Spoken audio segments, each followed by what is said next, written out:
Hello, I'm Michael Strong with When School's Not Working, where we discuss alternative pathways, the million different ways to have a wonderful education without regular school. I'm also the founder of the Socratic Experience, socraticexperience.com, a school designed to help nurture your child's distinctive genius.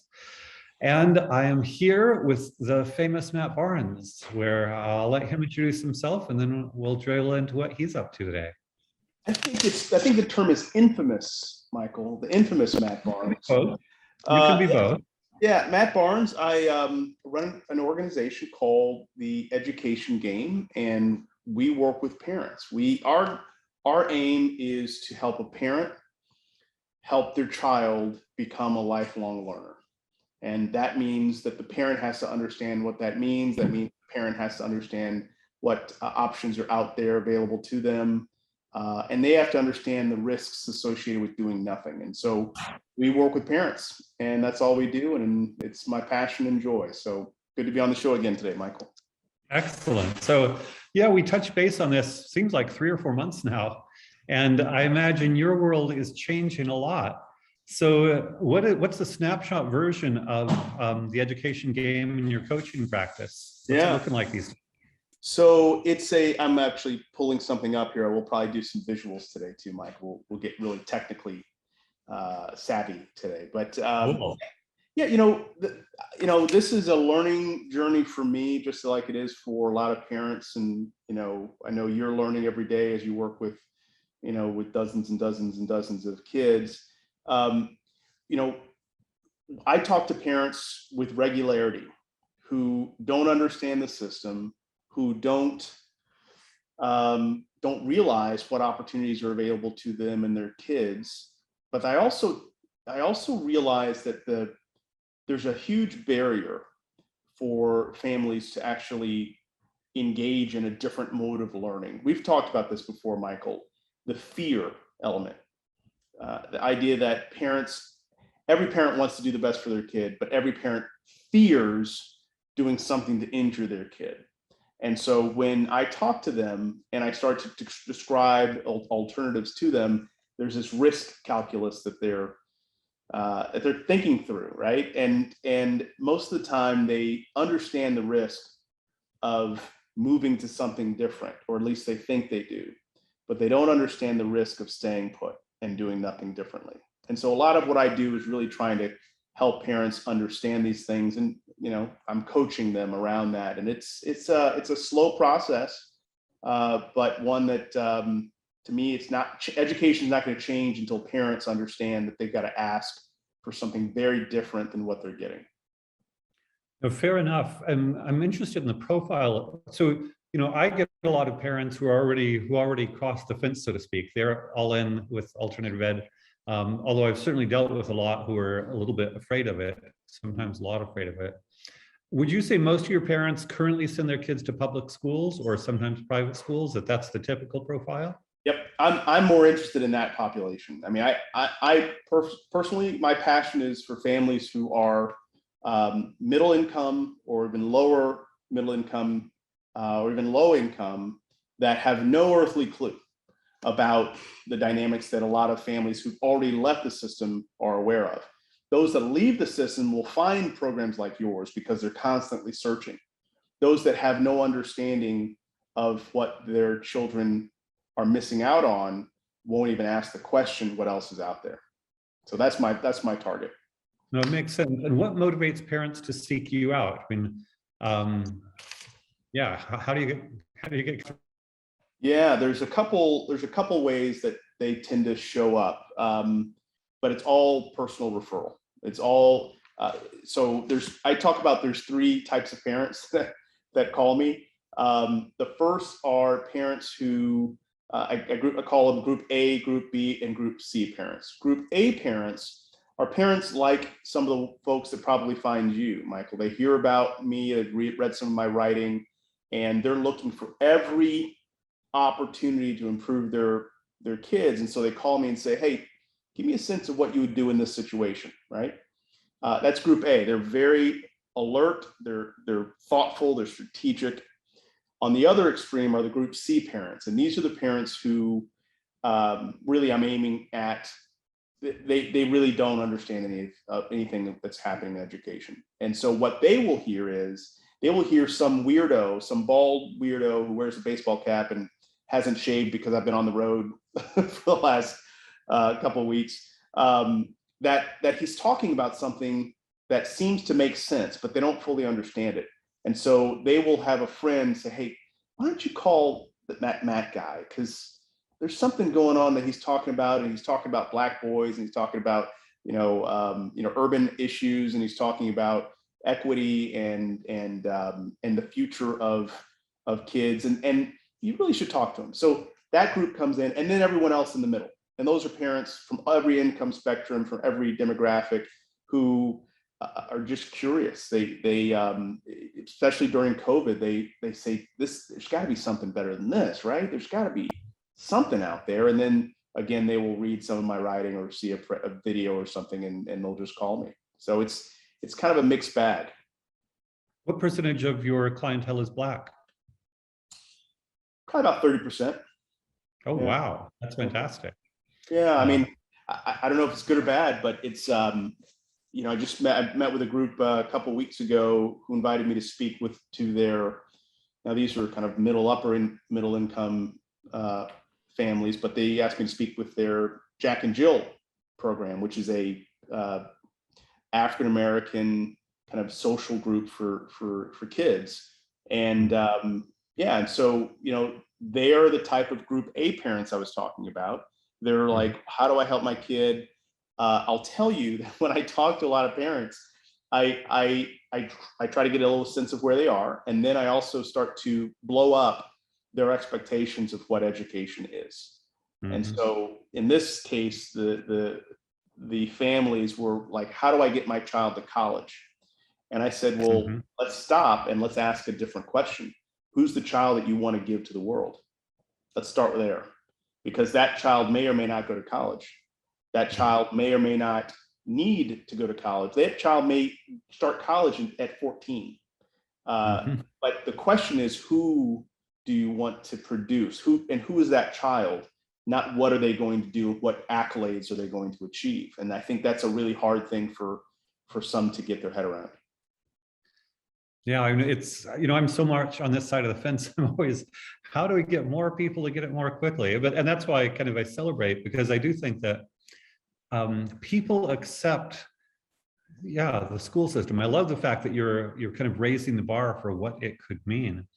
And how do you see us accelerating this movement? Or is it just going to be one slow battle at a time, one hearts and mind at a time? Or can it's going to be, so that's actually what I'm working on, and I'm increasingly focusing my time on that. The one-on-one conversations, the small group presentations, those are, I think, helpful at helping a parent kind of reframe what education is, but it's kind of tiring to have the same conversation, 100 times. I mean, you probably go through some of this, Michael.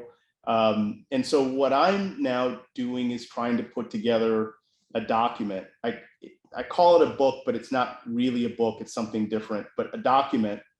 It'll be 100 pages or more document that articulates all the things that I talk to parents about, and putting it out in the universe for free or relatively free.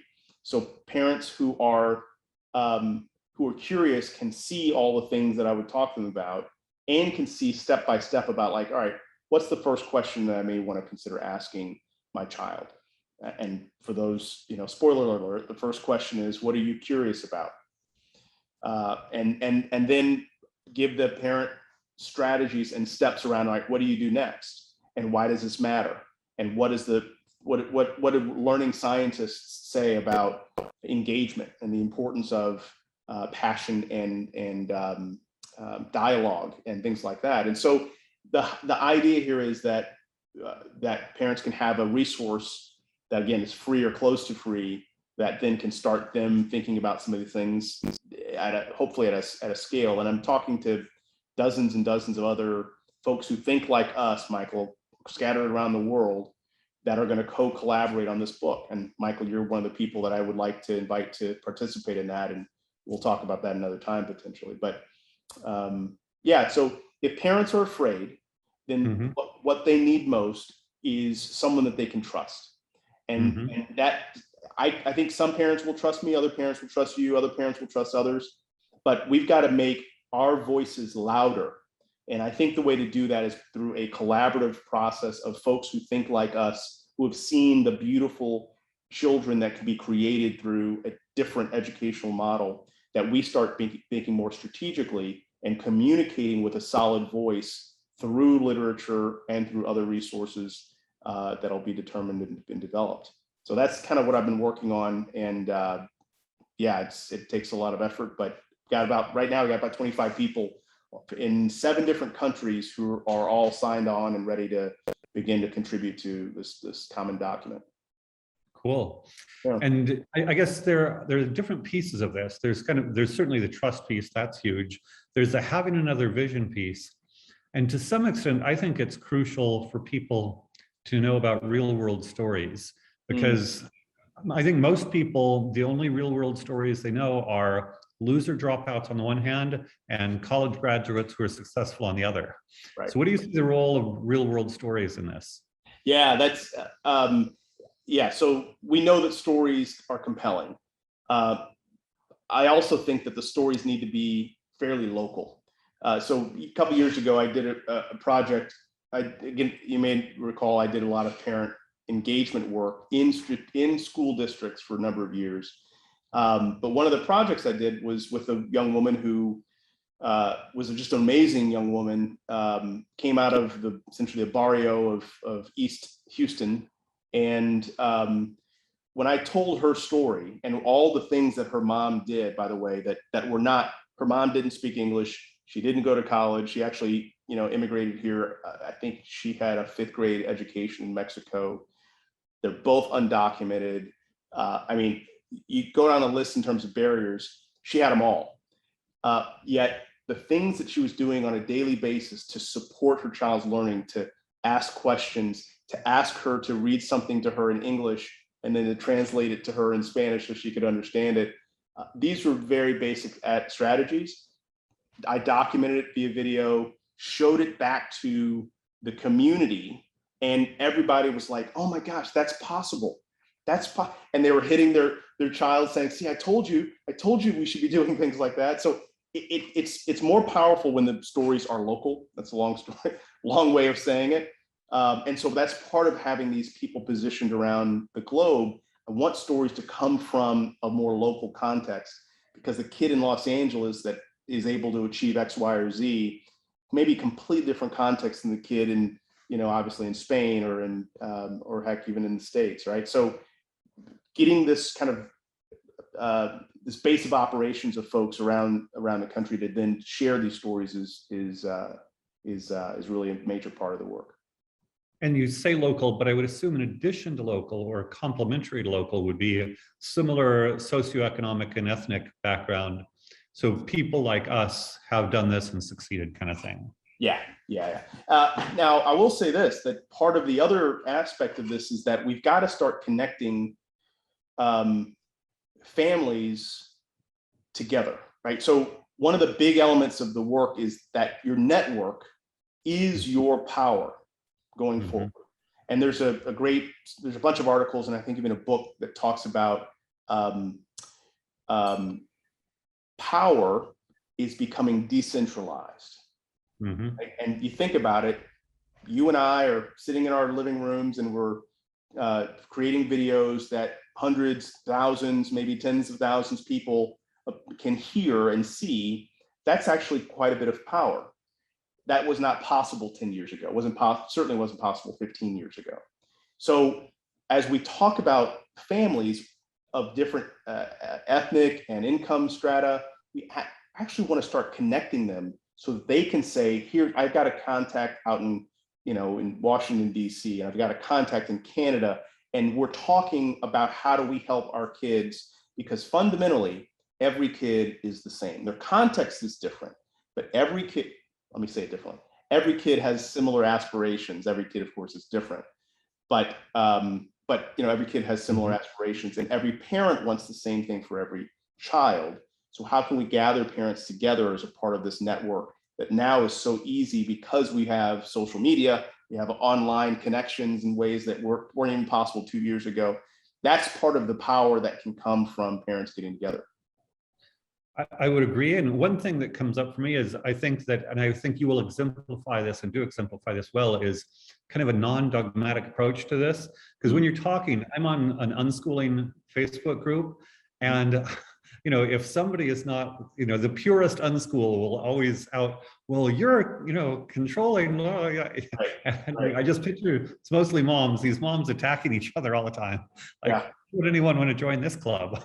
So Yeah. how are you gonna kind of be a multi-denominational, so to speak? Right. I'm just insanely practical, Michael. I mean, this, when you work with parents in community, you realize that there's no place for dogma, because, a mom who's got to feed their kids and, and tutor and pick them up from school. Parents don't have time for dogma.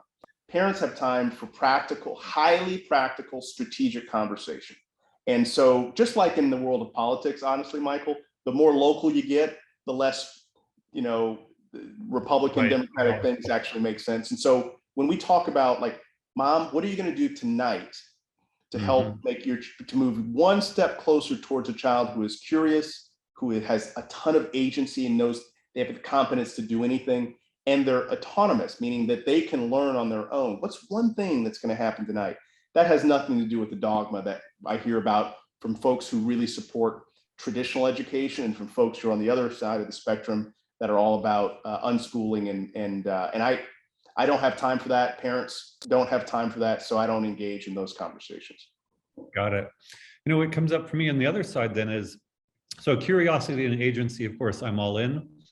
But I also find that kind of the policy establishment, all the people who care about education, K-12 education in the United States, I find them totally focused on how do we give more kids more conventional schooling.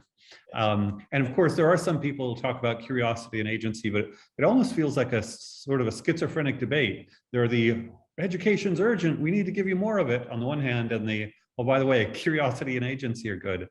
Any thoughts on how we can deal with the policy community, or we ignore them, or this is parents grassroots, or? Yeah, so when I talk to the folks who are going to be contributors in the book, I do have some litmus tests, and one of the litmus tests is: do you think that that the educational system needs to be reformed, or do you think it needs to be radically transformed? That's one. But then the second one is: do you think the change that's going to happen in education is going to happen from the top down, with policymakers, legislators, school board members, administrators, principals making the changes to help your child? Or is it going to come from the bottom up, where hundreds, thousands, tens of thousands, millions, tens of millions of parents start to push on the system to break it? What's more likely to happen? And after 40 years of watching education and being involved deeply in education for 20 years of those 40 years, there is no doubt in my mind that education will not change until parents drive the change from the bottom up. And I'll add to that, as kids are reaching their teen years, the teens will start to drive the change, because they will start to realize that when I talk to kids, and I'm sure you do this too, Michael, I talk to young people and they're 13 or above, and I ask them, how do you like school? They'll go, what do you like about it? Oh, I love my friends. I love, love the sports program I'm a part of. But what do you like about learning? Hate learning. I hate all the other stuff. And then I ask, well, what are you curious about? And I've done this in so many kids, and they'll say, oh, I'm curious in this, I'm interested in this. And what do you spend your time doing if you're not in school? I do this and this. Why don't you study that? Why can't you? Well, because I can't. Right. So kids realize that there is a way that to energize their learning and to turbocharge their learning. So parents are going to be pushing this from the bottom end, and then learners are going to be pushing it as well. That is how change is going to happen.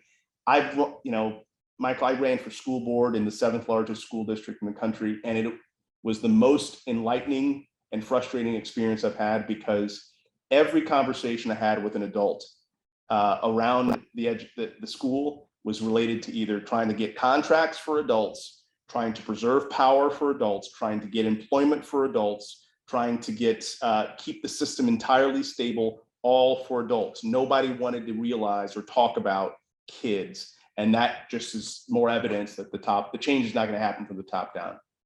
Yeah. Well, something we asked a specific guest some time ago, but I'd be curious on your take.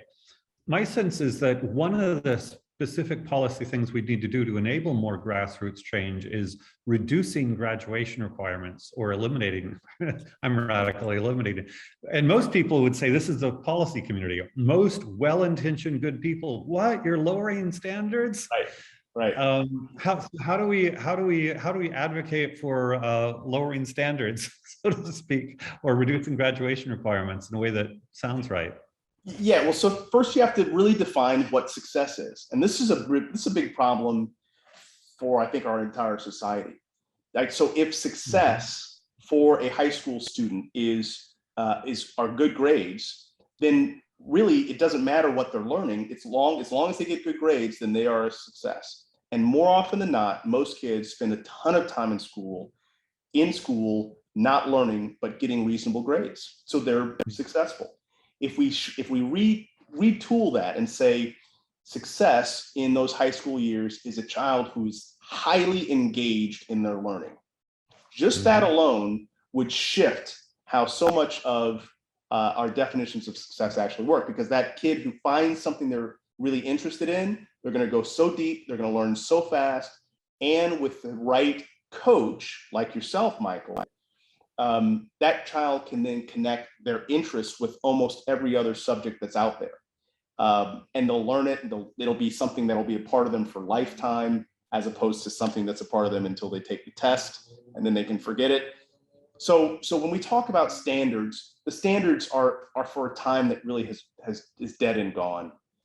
We need to talk about standards for a future where children are going to be required to learn on their own and to constantly upgrade their learning and to constantly realize that they can learn anything they desire to and that they know how to learn. Completely different type of model. And some would argue that that's lowering standards. I would say it's raising standards for the future that we know is coming and really is here already. But yes, for all of us who've gone through education, grades were the thing. Grades were how we measured whether we were better than the kid next to us. We have to unlearn that as parents, as the adults that are driving this system from the bottom up. And we can then demand that the schools stop evaluating our kids on standards that are antiquated, and we can actually create a new standard, which is future-ready kids. So I can't wait to see you running for office somewhere saying, okay, we're going to do this. Hold on. Let me pause you on that, because when I look back on that school board, so I lost in a narrow runoff, the worst way to lose, by the way. I spent $175,000 on that whole campaign and lost by that much to a political insider whose relative was an old guard politician in our community. What I learned from that, Mike, is if I do this again, I'm going to absolutely I'm going to have double-barrel shotguns ready to go. And when someone asks me, what do I want to change in education? I'm going to say exactly the things you're hearing today. What I talked about 2 years ago were, well, I want kids to read more. I want to have more authentic reading. Today, I would say, I want the system to actually go away and be replaced by something that's future ready.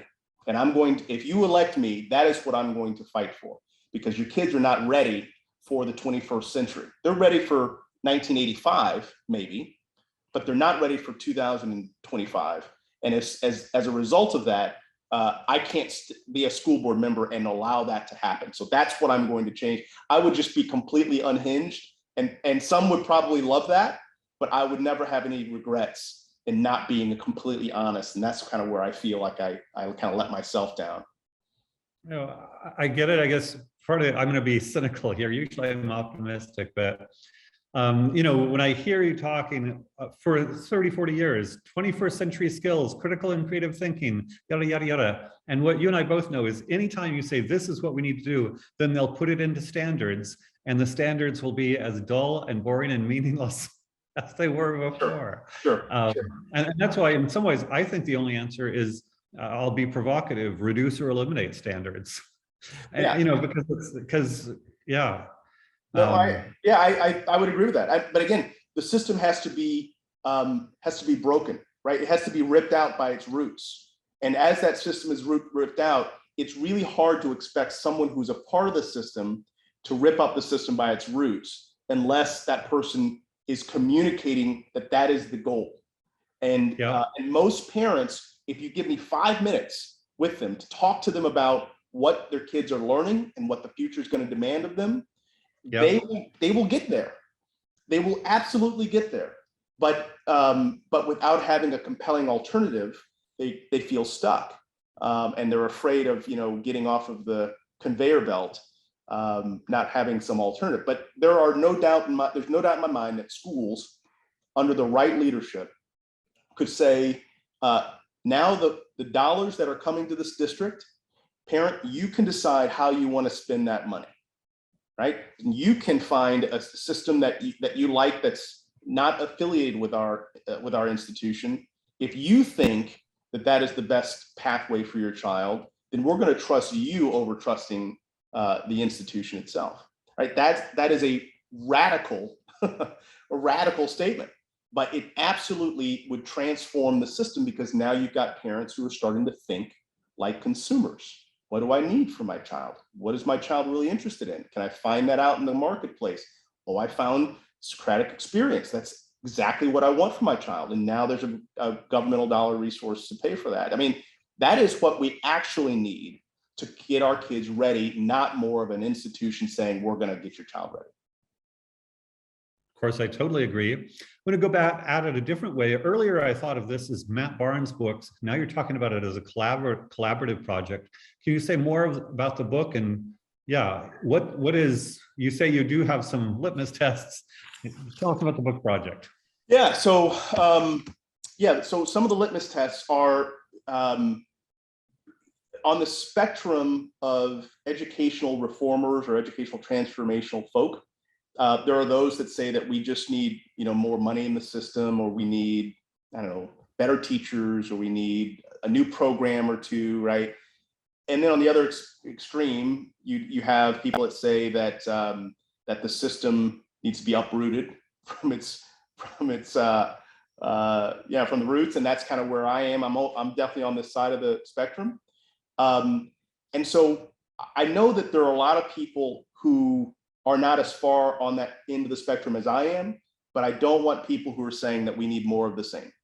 I don't want them to be anywhere near this document, right? So what I'm doing is I'm identifying people who I talked to a guy today, a teacher, former teacher, who said things like, teachers don't need to teach anything anymore. They need to facilitate learning, because the learner has access to every content ever created.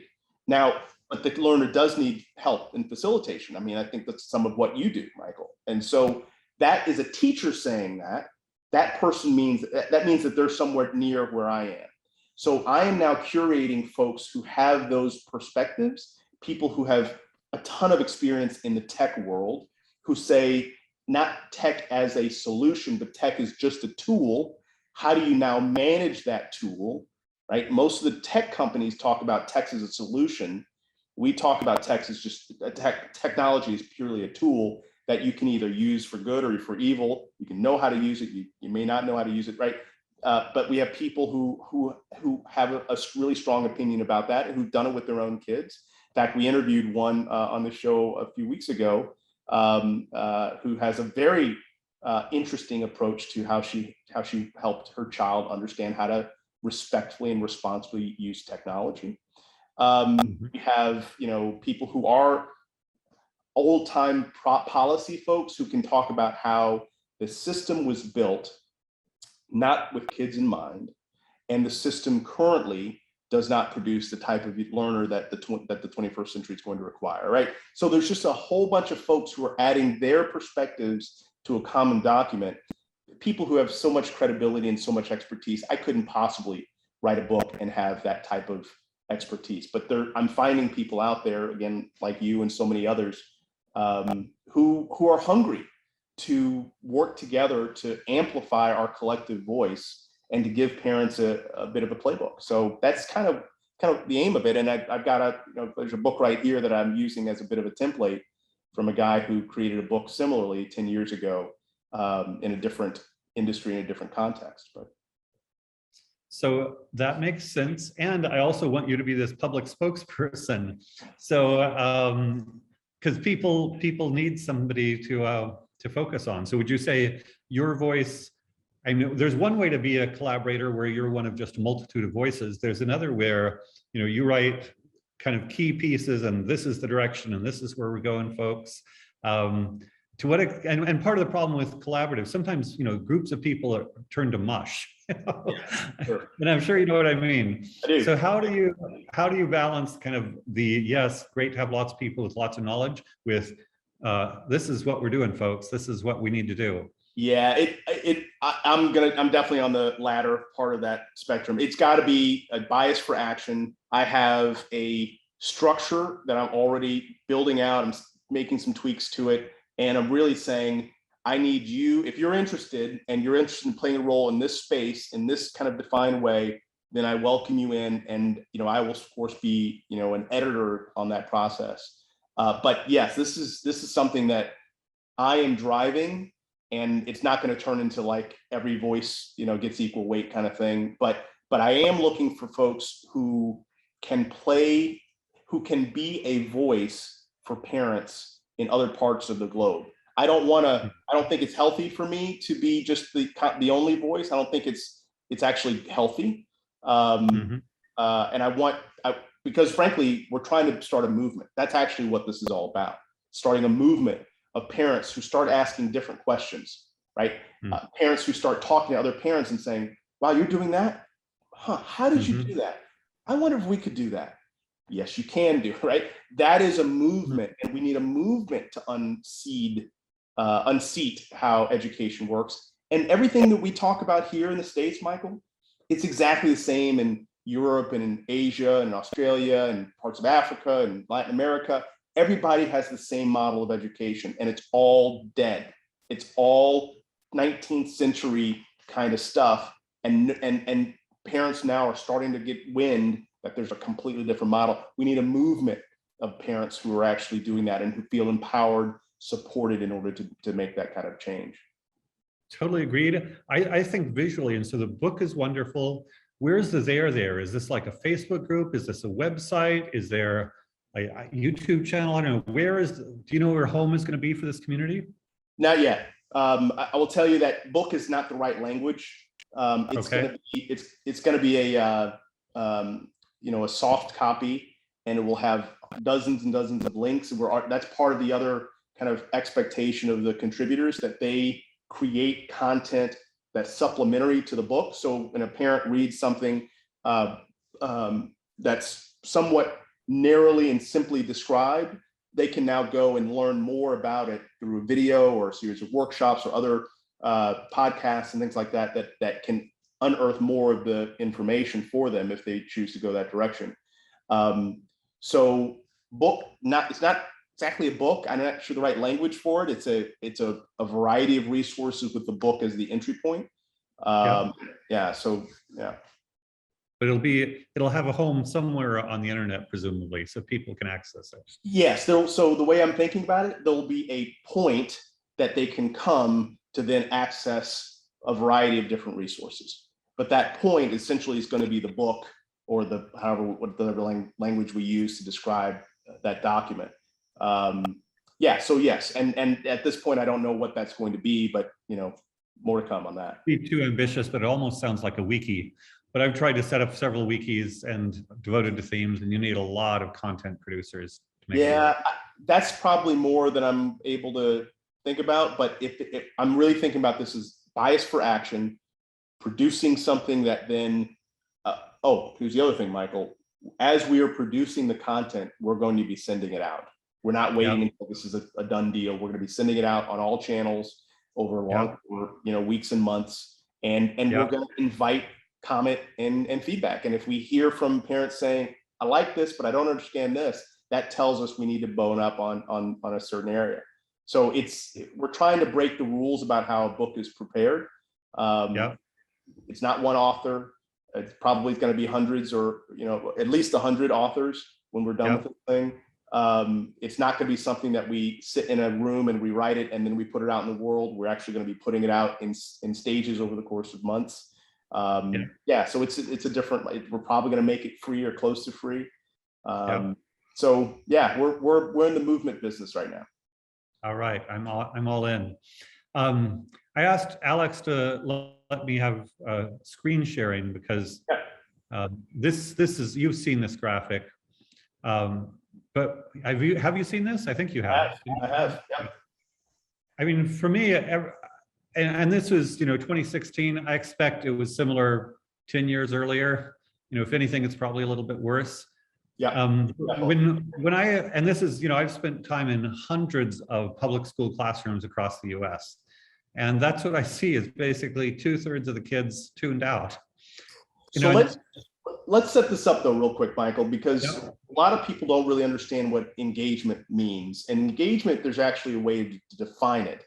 And so, my favorite description, they call it the 5 levels of student engagement, but the highest level is someone, the way that the author described the highest level is someone who is interested and interested and motivated. I think that's the term used. But a lot of students, particularly the students that are doing well in school, they can force themselves to be interested in any topic because I'm going to get an A in this class, so I'm going to be interested in it enough to get an A, and I'll be motivated because I'm actually. That's not engagement. That's actually passive conformism. What engagement really is this something that I would choose to do? Would I choose to learn this? Would I choose to be excited about this? Or would I choose to do this if it wasn't forced upon me? And that number is actually not captured in this, Michael. Right. I'm sure. If you ask that question, these numbers would be even worse because most students never get to pursue the things that they are interested in, and that's criminal to me. So anyway, that was a little bit of a tangent there, but no, it is helpful, and I guess there's a piety. I think I'm just shocked that people at the system continue to go on. And yet, as we've spoken before, the center of gravity is with that system. And I guess part of it is the people I know that jump out of that path are often, well, on one hand, sometimes they're very intellectually confident. So they know that this is not real learning, or they really care about the vibrancy and life of their child, which sounds strange, but I'm looking for, I'd like to find a way to kind of just shift minds. And so there's the movement thing. I think we do have to have alternatives. We need to illustrate alternatives. They need to know concrete stories. Ultimately, I'd like to see a real budget behind this. So maybe shift to the fundraising. Any strategies for how we get, foundation or wealthy individual or something to put money behind this? That's a great question. I'm not sure. I worked in philanthropy. I worked for the Robert Wood Johnson Foundation, for a large foundation here in Houston, and then did consulting work elsewhere. I don't know. It would be a special foundation or a special individual that would support this type of work because it's highly risky. I have all these folks I've talked to. When I conclude the conversation and they say, hey, they're interested, and I say, all right, well, let me just tell you, the probability of success is low, and we have to be really clear about that. But we're going to try to do something that hasn't been done, and we're going to see how this all shakes out. So most of the foundations and wealthy individuals that I've interacted with in the past, they want to bet on the sure thing. And there are no sure things in education. There's only experiments, and some experiments can be supported with resources, and some experience can be undercut with resources. And so I want to be careful that resources that do come in don't actually mute our voice, don't actually cause us to be less motivated to work hard at ground roots work, as opposed to throwing money into ads and that sort of thing. So I don't know. Got it. No, it's tricky. So to go in a different direction that could also be risky. So I think there are some states that allow for tax dollars to go to homeschooling families to spend on almost whatever they please. Would you or your group be in favor of that kind of legislation? I would be. So here's how I answer that, because all this gets tied up in politics and that's all BS. Here's my entire theory of education. Mm-hmm. God gave that child to a parent. Mm-hmm. Therefore, that parent needs to be the dominant decision maker in that child's life until the child can do it for themselves. And so therefore, if I am the dominant decision maker for my child, then resources should come to me. And if they're governmental resources, they should come to me. And I then make decisions about what's best for my child with care and consultation with others that I choose. So let me share my screen for a second, Michael. I want to show you, because that actually describes my theory of change. Are you able to see this? Yeah. Yep. So this document is essentially what I describe as the learning independence document. When a child is born, you're able to see my cursor, correct? Yep. When a child is born, the parent has extremely high ownership over that child's learning and really everything that happens to that child, right? Mm-hmm. And the child, of course, has virtually zero ownership of their learning, because frankly, they're not capable of doing much of anything. They're learning, of course, but the parent sets the tempo for all that. Right. Over time, though, the child should be growing in their ability to lead their own learning, and the parent should be intentionally transitioning that learning to the child and leadership of learning, right? And then at some point that switches, and the child now starts to do more and more on their own. That's when they're starting to decide what they study, what they want to pursue. They start defining their own definitions of success that are purely about what they're interested in and what they're about. And the parent turns into more of a coach. Mm-hmm. This model is exactly what happens in pediatric medicine, which is my background. The parent is always the empowered party in a pediatric environment. They make the decisions. The doctors always ask permission to do anything with the child. This model is what I'm advocating for. And for parents to, I have another document here. Let me show you the other. What oftentimes happens is, here's just actually my presentation here, Michael. All right. Cool. Here's what, where is Not the visual guy. This is fun. Oh yeah. I do a lot of presentations that I think I talked to you about. So yeah, here's the role of the physician. The physician is always supportive of the parent, but below decision-making authority of the parent, and then eventually below decision-making authority of the child or young adult. That's the role of the physician. They never get in front of it. They never say, I'm going to heal your child, because they know that they can't. The document I'm looking for here is here. Here it is. But this is what happens with school. And so every parent who's listening to this, I hope you pay attention to nothing else but this, what I'm describing right now. The role of the parent gets, when school comes into play, the role of the parent descends to virtually zero. Parents can't help decide what the child will learn. They can't influence the teacher that the child will have. Maybe they can choose the school, but frankly, that is more of the same model. The school then takes over as the learning leader. You see this? The child now is unable to build those skills of learning leadership. And then that turns into a crisis mode at some later point, where you have an adult child who doesn't know how to learn, who doesn't know how to have the confidence of pursuing the things they're interested in. And the school is nowhere to be seen at that point. So that is, that is my kind of, description of how I see education and how frustrated I am that we can't move in this direction, because this is, to me, the model. Let me see how to So unshare. I agree. What occurs to me immediately is, wow, I would love to have you go on a speaking tour to the education departments at universities across the country. Because when you say the parent should, or even the parent and then the students should own it vis-a-vis the school, my perception is that 95, maybe 99, but maybe somewhere between 95 to 99% of education professors want the experts or professionals in charge. And what you're saying is absolute anathema to these people. And yet they're the ones the policy wonks listen to. They testify, they run the education departments in states and federally. So yeah, what do you say to, why are you smarter than all the education professors? Well, because I actually came from a healthcare point of view, because check this out. So in healthcare, if the child goes home and the parent feeds the child sugary drinks and candy, that child will develop diabetes. And there's nothing that the doctor can do to change that. But doctors know that when the child and the parent are there with them, the doctor has to be submissive to the leadership of the parent and to work with the parent.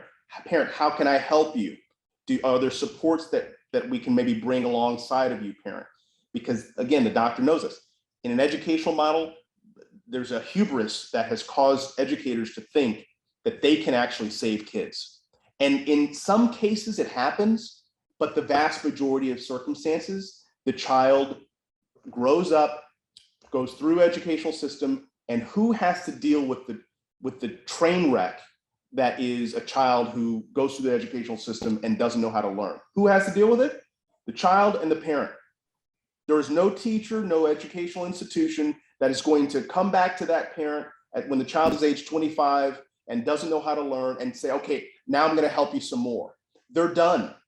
So for all the policy wonks that say the educational leadership should rest within the school, I say, I tell you what, then that means that you now own my child. And when they're 25 and they're sleeping on the couch because they don't know how to learn and they feel that they're stupid, I expect you to come to my home and to then take care of my child, right? And no institution is going to do that. We have to look at the parent. And frankly, Michael, when we talk to teachers, I'm actually the child, grandchild, and great-grandchild of teachers. And every one of my ancestors, when I talk to them about what's happening in education, all of them say the same thing. What's happening is that the parent voice is lost. And until the parent voice gets reestablished, no teacher can look me in the eye and say that they're able to make their classroom great without having a leader at home. No teacher can tell that to me. And frankly, most teachers would love if their child's parents took more leadership. That is what we're talking about here. Until the school gets out of the way, parents are going to keep looking at the school. Until the parent starts to demand the system gets out of the way, the system will still be there. So that is the foundation of what I'm arguing. And I think you can hear in my passion of my voice at this point, this is the change that every thinking adult has to appreciate. And if they don't appreciate it, then I would question their intellect personally. I would go deeper than that. I would question that not only their intellect, I would question their moral beliefs. I would question everything about what it is that they argue a child needs in their educational experience. Hey, I'm ready to fundraise for the Matt Barnes tour across education departments of America. Because of course they all say, yes, we want parents to do more. But when you start saying, but the parents should figure out where the money goes, whoa. Right. Now, again, the reason I don't do parent education or parent engagement work with schools and school districts is because schools and school districts don't really want an empowered, engaged parent. Mm-hmm. They don't. Because an empowered, engaged parent is a pain in the ass. An empowered, engaged parent will come to the school and say, listen, you know what? This class isn't working for my child. We're going to do something completely differently. right? In fact, at noon, my child is going to be coming out. We're going to pull him out of class. We're going to go someplace else and do something else. It would be so disruptive to a school that they don't want that level of engagement. They want parents to follow their pathway, the school's pathway of learning, and to stay quiet when the parent has concerns. That's what schools want. And it made it really hard for me to accept money from a school district and then, talk to a parent about stuff that the school district doesn't want me to talk to them about, right? So I either muzzled myself or I was conflicted in my work. And so I had to get out of that kind of business. Have you ever debated an education professor? Have you ever debated any kind of true believer in the system? I'm looking for it. I keep like asking on LinkedIn, like someone argue with me about some of the things I'm writing about. I'm hungry for it. I can't find someone who will do that on record, Michael. If you find somebody, let's do it. I would love to have that conversation. Excellent. Well, yeah, this is where, again, when I thought of it as Matt Barnes' book, and maybe you can have a provocative article or two. Yeah, I'm ready to promote you out there as fighting these people, and not fighting them. That's the wrong term, but yeah, holding. So here's the thing, and I got to back off a little bit because everybody is doing what they think is right, right? Parents, teachers, administrators, policy wonks, they're doing what they think is right. But what they don't appreciate is what happens in the reality of the life of a child in the context of their family. They don't understand what happens when the child turns 18, graduates from school or drops out. And now the family has to deal with this trauma for 40 years. They don't understand that dynamic. And in some cases, they're not incented to understand it because of the system that we have. So I shouldn't question their intentions, but I should absolutely let them know that their approach has all kinds of downstream problems that they don't appreciate, and they don't have to pay the price of that. It's an externality that they don't have to appreciate. And I want to make sure if we're gonna have a policy and a process, that the costs are borne by the people and by the people who have the most power to influence the outcome. Yeah. Yeah, I think there's a real problem whenever people just talk to themselves, within any group, if they only hear their own voices echoing. Sure. And I think that's the problem with education departments and kind of the policy wonk community as well. They've created a reality, and within their reality, and they've got mountains of research, and hey, they're the smart people at the universities, everything. But I think that parents, I think one of the reasons that it's tough for parents is all of the experts basically tell them to shut up and do as they're told. That's right. And I will go further, that parents have gone through the system. Many times parents have been really damaged, thinking that they aren't smart, thinking that they can't influence their child's education. One of the things I talk to parents about is, it's so amazing. When I used to have parent engagement meetings and meet people in person, I would ask them, tell me about a time when you played a significant role in your child learning something. Mm-hmm. And most parents would sit there and they'd look at me and they would say, I don't know. I'm like, all right, well, who taught them how to eat? Yeah. Who taught them how to tie their shoe? Who taught them how, help them or help teach them how to walk? Who taught them how to throw a ball? Who taught them how to, to put their dishes in the sink or how to clean their room? Like, parents are constantly teaching their kids, but once they hit the educational space, the system says, parent, you can't play in this game anymore. And a lot of parents say to themselves, I was not successful, so I can't play in this game either. So it's a collusion that happens between the parent and the system sometimes, that then leads to stagnation and consistent, the consistent pattern of academic malaise that we've had over the last 40 years. No, totally agreed. I'm thinking about you now as a content machine. I know you post on LinkedIn a lot. Are you kind of ready to be like a full-on content machine on this, like for years, where books, interviews, articles, is that kind of your role, or is that not your role? Well, so we are in a position in our life, a stage of life, one child who, our children are in that graphic. They're all of them 100% learning leaders for themselves. They're on their own and on their way. I still, of course, play a coaching role. So now I am in a space where I have more time, and frankly, we live real modestly, and we can afford to just have me do this stuff and not make much money associated with it. But yeah, I mean, I'm putting a ton of content out, and that's just a fraction of what I actually have. But you know, I think that this book idea is actually the most important thing that I might do, maybe in my life, certainly in the next year or two. And so that's where most of my content's going to end up showing up. But I'm still going to be writing. I can't help but write. I'm writing every day and having conversations every day. So yeah, there'll be much more content coming out.